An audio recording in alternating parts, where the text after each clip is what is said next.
Bike కోసం గొడవ పడితే అది కులం దగ్గరికి, రాజకీయం దగ్గరికి వెళ్తుందా? అసలు ఈ రోజుల్లో కూడా ఇలాంటి పంతాలు అవసరమా? అబ్బా! థియేటర్ నుంచి బయటకు వస్తుంటే మనసులో ఇదే తిరుగుతోంది బాస్. 'వనవీర' టైటిల్ చూసి ఏదో మామూలు ఊరి సినిమా అనుకున్నాగాని లోపల విషయం చాలా లోతుగా ఉంది. అసలు ఒక బైక్ పోతే అది ఒక మనిషి ఆత్మాభిమానం మీదకి ఎలా వెళ్తుంది అనేది చూపిస్తుంటే షాకయ్యాను. కథ విషయానికొస్తే, గోదావరి జిల్లా వనపురంలో ఉండే రఘుకి తన తండ్రి కొనిచ్చిన పాత బండంటే ప్రాణం.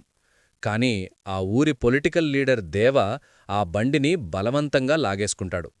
ఆ బండి కోసం హీరో చేసే పోరాటం, దానికి తోడైన కుల రాజకీయాలు, ఇదంతా రామాయణంలో హనుమంతుడి కాన్సెప్ట్తో ఎలా ముడిపడింది అన్నదే point.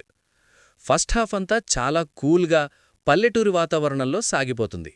Hero heroine Simran Chowdary మధ్య వచ్చే సీన్స్ పర్వాలేదు. కానీ ఇంటర్వెల్ దగ్గరొచ్చేసరికి సినిమా అసలు ట్రాక్ ఎక్కుతుంది. సెకండ్ హాఫ్ మాత్రం కొంచెం స్లో అయినట్టు అనిపించినా క్లైమాక్స్లో వచ్చే ట్విస్ట్లు మాత్రం ఎవ్వరూ ఊహించరు. రాజకీయం ఎప్పుడు ఎలా మారుతుందో చూపిస్తూ ఎమోషనల్గా కనెక్ట్ చేశారు. నటీనటుల గురించి చెప్పాలంటే అవినాష్ తిరువీధులు హీరోగా బాగా సెట్టయ్యాడు. చాలా న్యాచురల్గా నటించాడు. విలన్గా నందు అదిరిపోయాడురా. ఆ క్రూరత్వం ఆయన కళ్లల్లో కనిపిస్తుంది. ఇక సత్య కామెడీ గురించి చెప్పక్కర్లేదు. ప్రీ క్లైమాక్స్లో ఆయనిచ్చే ఎంట్రీతో థియేటర్లో అందరూ నవ్వుకున్నారు. డైరెక్షన్ పరంగా అవినాష్ ఒక కొత్త ప్రయోగం చేశాడు. స్క్రీన్ ప్లేలో అక్కడక్కడా ల్యాగున్నా ఆయన విజన్ మాత్రం క్లియర్గా ఉంది. సినిమాటోగ్రఫీ చాలా కలర్ఫుల్గా ఉంది. ఊరి విజువల్స్ని భలే చూపించారు. వివేక్ సాగర్ మ్యూజిక్ సినిమాని మరో లెవెల్కి తీసుకెళ్ళింది. ప్లస్ పాయింట్స్: కుల రాజకీయాలను రామాయణంతో ముడిపెట్టిన కొత్త పాయింట్. నందు, శివాజీరాజా పెర్ఫార్మెన్స్. ప్రీ క్లైమాక్స్లో సత్య కామెడీ హంగామా. గ్రామీణ నేపథ్యం మరియు విజువల్స్. మైనస్ పాయింట్స్: అక్కడక్కడ చాలా నెమ్మదిగా సాగే కథనం.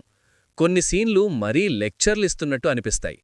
ఫైనల్గా చెప్పాలంటే ఇదొక సిన్సియర్ ప్రయత్నం బాస్. కేవలం రొటీన్ మాస్ మసాలా కాకుండా ఏదైనా కొత్తగా చూడాలి అనుకుంటే థియేటర్లో ఒక్కసారి ట్రై చేయొచ్చు. రేటింగ్ 2.75/5. కొంచెం ల్యాగున్నా మంచి పాయింట్ చెప్పినందుకు ఈ రేటింగ్.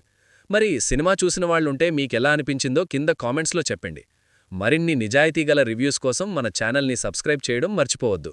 జై హింద్.